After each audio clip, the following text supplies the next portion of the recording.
and thanks for joining us again. We have our September, and we have upgraded. Look at this. We have like a nice setup here now. We're getting bigger and better every time we do these. It's called professionalism. Right? Yeah. Thanks, Spielberg. Yeah, we got a little bit. We got some mics now. And it's just fun goofing around and getting a little more technology and so forth. So we think we're something. we're just on a budget. Don't let us fool you. We're not that big time. But in any case. Okay. So we have our monthly buyers event. But firstly, we have one of your favorite events coming up, the baseball game. Yes, Sunday. Which is a good one. Afternoon, first pitch. You should be able to hear me screaming on the telecast because there won't be too many people at Nats Park. But it's a really, really fun thing that we do. And it's awesome. Gosh, we want more and more people to come each year because it's such a blast. We doubled the numbers this year, actually. So if you look at the numbers, we doubled. And here's the cool part. Because of the mediocre attendance, we actually got moved to right on the fence, the 100 section, for the same price. Section. Yeah. Oh man, that's gonna be a great vantage point. It is. It's gonna be like right there. Yeah, so. I'm excited. A day out of the ballpark with past clients, of course, your team. Yep. Really looking forward to it. So if you follow us, there's no reason why you shouldn't be there. Yeah. There's some people on vacation and doing stuff. So, but yeah, we do it every year, so it's fun. And the weather's supposed to be like it is right now. We should have done this video outside actually, because it is beautiful out there. But it's okay. Yeah, that's all right. No worries. Then we can set up. The setup's nice. Better. I hear you. All right, sir. So let's hop into it. I think today we're going to be talking about the loan adjustments. We've had some changes in the way the loans are being structured locally. Correct. And the rates are kind of just hanging out where they need to be. But let's do the new changes that we're foreseeing in the way loans are being structured. Yeah. So over the last 4 years, let's see. I got into business in 2012. Gotcha. The conforming loan limit at that point was 417. Conforming loan. Do it for people. Conforming loan is the number that's allocated to that particular county that you can borrow without being a jumbo loan. So Fannie and Freddie will purchase it and insure it up to a certain level as a conforming loan. Right now, countrywide, it's $647,200. There you go. And that's FHA conventional. Well, so HUD and VA tend to follow those. Okay. Got it. FHFA, which is Fannie and Freddie, are the governing body that purchases conventional loans. Makes sense. They set those numbers, and then everybody kind of follows suit. So they continue to go up. Why? Because home prices are going up, wages are going up, everything is more expensive. So they have to allow you to borrow more, realistically. So 10 years ago it was 417, now it's 647.2. In high cost areas like Calvert County, you can actually borrow, get this, 970, 800. So like you said, you can borrow, not me. You. I'm not borrowing 975. People that want to live here can. People that want to live here and want to borrow that much, yes. So you can. You're teetering on $1 million that you can borrow in Calvert County to purchase a home and be a conforming loan. What does that mean? You can put as little as 5% down because a lot of times jumbo loans require 20% down. So 5% down with mortgage insurance up to 970, 800. Awesome. Okay. So what we found here recently over the last couple weeks is that FHFA is going to increase the conforming loan limit again. We are honoring, First Home Mortgage is honoring up to 715 as a conforming loan limit. So it's going from 647,200 to 715. So you have more borrowing power on a conforming loan. And we haven't really touched the government loans. We haven't really touched the high cost. But that 715 number is now the conforming loan limit if you do a loan through First Home Mortgage. So it's something that will be official soon. But just gives people in a market where you're having to borrow more, because things are more expensive. Yeah, everything is. It arms you with a little bit more ammunition to be able to go after these homes. Awesome. Yeah. Awesome. Now, are we, I know I am, I'm sure you are as well, you're starting to see some closing help sneaking back into offers? Yes. Okay. I had one recently where home was on the market for 3 days. They went in at list price for 3% closing help, and it was done. Yes. Yeah, absolutely. So I think maybe, and you can speak to this, maybe listing agents are starting to preach that back into their sellers. That, hey, you had about a 2-year window where you could get full price without any closing help, and it was almost faux pas. Don't even ask for it. Now it's expected. It's coming back in certain price points. Yeah. So when people have the 5% they put down and they get some closing help, how does that mingle so that way buyers know? So it's really just a pot of dollars. Okay. So if you have somebody that's doing a conventional loan, 5% down, and they're getting closing help. Yes. 3% closing help, whatever. Let's just say that's $10,000 that the seller's giving. Got it. It's just going to filter to that buyer's bottom line off of the closing costs that they ultimately owe. But if you know you're getting 10 grand, you know that you want your payment to be X. The conversation is now, should we allocate that towards buying down your rate? Yeah. Should we allocate that towards mortgage insurance buyout? Or do you really just need that 10 grand for the standard closing costs in order to make it work? So if you have somebody that isn't that way and there's some flexibility, it's a deeper conversation into how we can work the numbers. So the closing help can allow you not just to pay your closing costs. Of course, that's one way. Yeah. But it's also how can we restructure your loan and make it more palatable for you for a payment. When rates are higher, it's better to take that money and buy down the rate so that you're comfortable with your payment. So what I'm starting to see right now, mostly in regards to the closing helps and so forth, is that we're seeing homes that need a little bit of work, but we have home sellers either don't want to or they're willing to just say, listen, it needs a new kitchen. I'm not diving into that. I'll give you a little bit of money. You can do it on your own. So we have some buyers in that range too. Are you seeing some of that as well? An exact one. I think it closed Wednesday where they said, look, we know that you need new flooring, you need this and that. Yeah. And we've talked before where, a flooring allowance, a paint allowance, carpet allowance, there are ways to put that in the contract where the seller ended up giving about $8,000 to the buyer, but it just came off their bottom line. Yeah. So that then they can take their own $8,000 and put new floors in. So and they can even take their time doing it. Correct. Yeah. It's the same dollar here. It's just the way that you can actually reflect it to make it contract compliant. So you take that $8,000 off their bottom line, and then they get their own. So they're ended up. The seller and the buyer are out the same amount of dollars to get this house that needs new floors, to have new floors. So your conversations are going to get a little more multi-tiered and a little more complex. Buying down rates, getting closing help, making updates. I'm not on my end seeing too much of like major home inspection issues lately. Yeah. It's mostly people that have been taking amazing care with their homes lately. They're ready to retire, ready to downsize, ready to do things, and they just haven't updated because they're like, I don't mind this kitchen.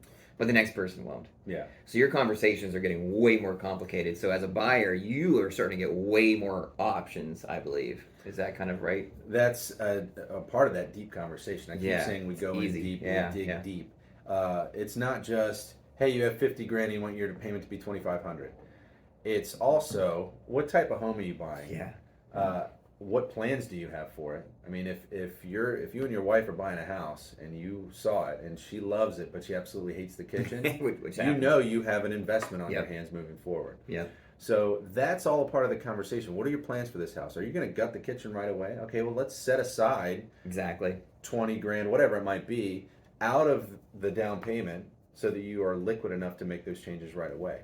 So that's another layer to our conversation. And it's also how long are you going to be in the house? It's all these things that, quite frankly, and this is where I give that local lender plug, you're not going to get that level of service with anybody. No. You need somebody that's actually going to take the effort to get in, dig deeper into your intentions and your budget. Yeah, I'm starting to have those similar conversations where I'm starting to do like projection sheets for people. Like this is where the neighborhood used to be 5, 10, 15 years ago. This is kind of where we're at now, and do like growth charts and things. So they have a generic idea of where it's going to be in 5, 7, 10 years too. Obviously, I don't have a crystal ball. I couldn't tell you those things. Yeah. But I can give you an idea of where it was. I can pull up history. I can't predict the future. But I always tell my buyers too, like real estate's a great tool in the sense that if you're going to lose money, just wait. Yeah, just keep living there. Right. Keep living there and keep doing things. And of course, we have so many like contractor connections on our end. We have an array of from handyman to licensed contractors to like Seventh State, who's doing like big forever projects.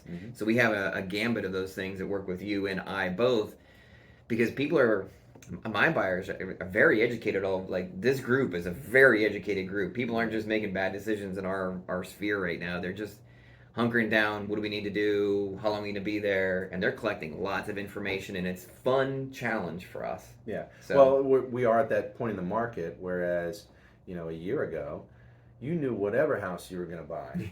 10 offers. There's going to be a bunch of offers, and it was going to appreciate immediately. Yes. Right? Yeah. Now, appreciation has slowed down. It's not a bubble.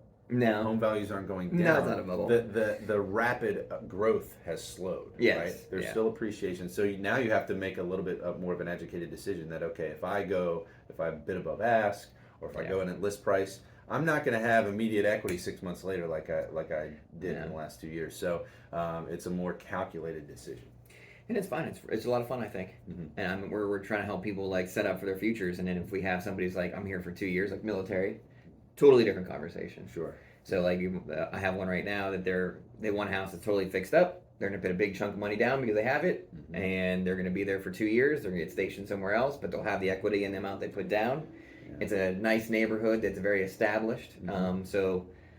Yeah, the saleability of that house, exactly. If you're going to do it in the short term, it's okay. If this is a home in a neighborhood that there's always going to be comps for, exactly. You're confident that you'll sell that in the future. But if it's a waterfront and it's a farm and there's 6 outbuildings, yeah, sure. That's somewhat, those totally are niche properties. So that's where Billy is someone that, asking those questions is important. Yeah. It's fun.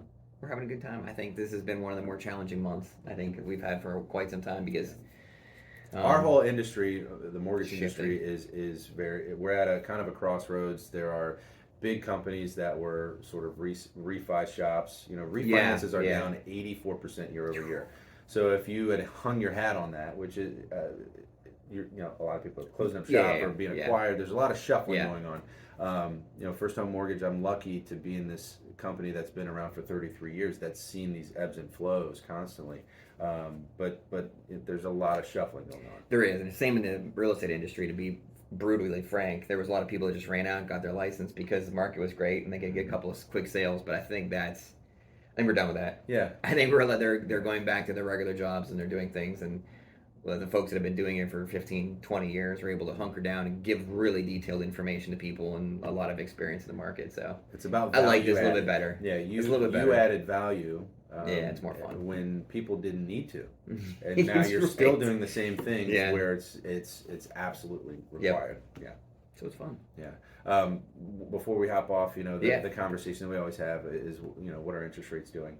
Yeah, I didn't want to bring it up. You did though. Well, no, I will, and it's sort of in an upward trend, of course, over the last 30 to 60 days. But I just want to refer back to our original conversation. Bite on points. It's not what's my rate. Yeah, that's too broad of a question. Yeah, it's what rate do you want? Where are you gonna go with it? What payment do you want? How much money are you willing to invest? And if I have that complete picture, that will help us kind of create a budget for you. And I tell people you have to make a decision too. Are you trying to keep it where it is? Can you afford the interest rate where it's at? And so someday when it hops back down to like 4s or whatnot, because eventually at some point in our lifetime it's going to come back down.